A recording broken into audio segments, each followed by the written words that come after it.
This is John Page Williams with another reading from Chesapeake Almanac. The month is February, and this chapter is named Otters Are Busy Now. Dave and Pat Carpenter own the Poquoson Marina, down below Yorktown near the mouth of the Poquoson River. It's a big marina, and icy winters mean trouble for boats and pilings. But Dave and Pat like ice because they can watch the otters play on it. The animals seem to spend more time around the marina then, or maybe they just show themselves more in the daytime. They fish around the pilings and appear to delight in sliding across the ice. The Chesapeake has a healthy population of otters.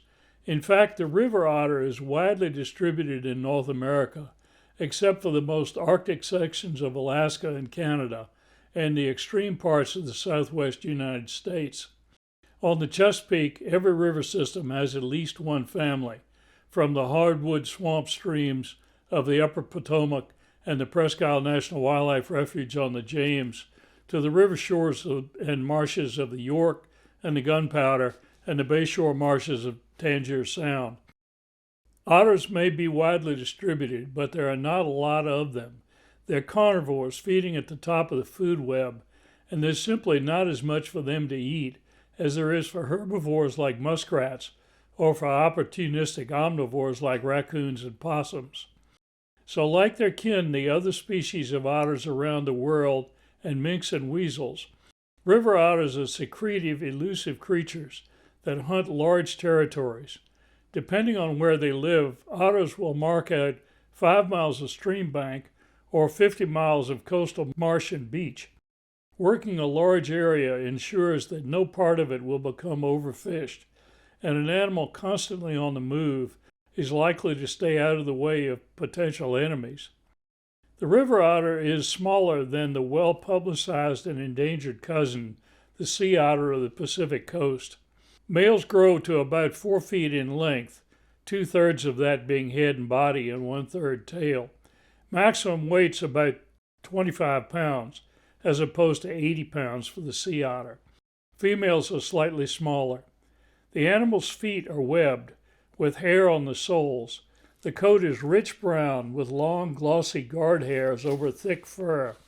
The belly is lighter in color, and the hair about the face is gray. The animal is well equipped for life, even in the coldest weather. The otter's body is long and sleek, with a flat head and muzzle. In the water, where it counts most, the animal is well streamlined. It swims with its forelegs tucked against its chest, oscillating the after part of its body from side to side and steering with its thick, muscular tail. Often the hind legs are tucked up against the body, but the animal can use them for extra bursts of speed. The otter's backbone appears to be particularly flexible, allowing for extraordinary maneuverability, either at play or in the serious business of fishing. Otters eat a variety of food, with diet depending on habitat. They eat primarily fish and shellfish, but will also eat young muskrats, birds, and frogs. In Britain, they've long been despised and hunted as destroyers of trout and salmon, as any reader of Isaac Walton's Complete Angler knows.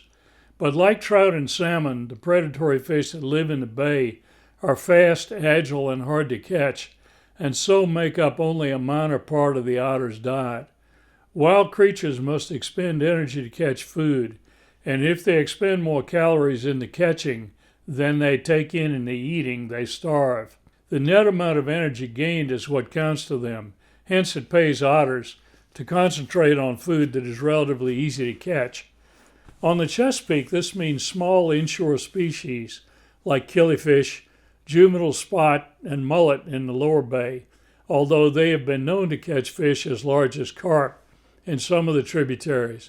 One soft crabber on Virginia's northern neck reports that otters visit his peeler traps regularly, looking for the fish that swim into them. When this happens, he finds a fish head left on the top of a trap.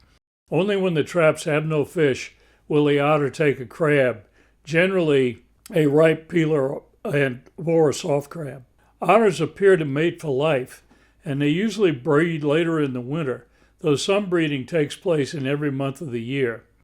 Young are born in every month of the year also, but there is survival advantage in having them born in the spring, with summer's warm temperatures and more abundant food to aid in their slow development. To this end, a bitch otter bred in the summer or fall is able to hold the fertilized egg until late winter before it attaches itself to the wall of her uterus and the embryo begins to develop. This remarkable process, rare but not unique to otters, is called delayed implantation. The young, 1 to 5 in a litter, stay with their mother for about a year. The dog otter stays away when the cubs are newly born, but there is evidence he takes part in their rearing later in the year. The dog maintains a large territory, while the bitch and young hold a smaller one within it. They hunt parts of the territory each night, moving on to other parts the next night. Somewhere in each territory, though, there is a well-hidden den, usually in a dense thicket. The animals are wanderers, but they're also creatures of habit. They use the same trails over and over. Early morning is a good time to see otters, but the best way to begin is to look for signs and trails first. On a firm beach, tracks can be useful.